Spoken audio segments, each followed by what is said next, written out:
Þannig til hamingju. Takk. Þetta enn einu sinni sannið þegar þið eru langbestar. Já, sannarlega. Ég meina 3 ár í röð, það er erfitt að vinna þetta 3 ár í röð og vinna þetta líka bara með glæsibragð. Og án þess að tapa leik. Já, á þess að tapa leik, það er rétt. Nei, bara búið að vera ótrúleg 3 ár einhvern veginn og við höfum bara verið betri og betri og betri. Nú tekum við smá frí.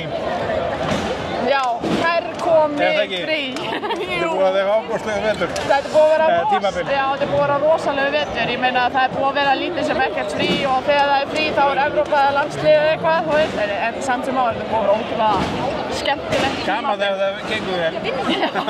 Já, svo sannarlega. Og í kvöld þá voru þið svona, ákveðnar í að klára þetta? Já, við vorum bara orðnar þreyttar og okkur langaði bara að klára þetta með stæðin og sýna þessi gæði sem við höfum. Og við bara ákváðum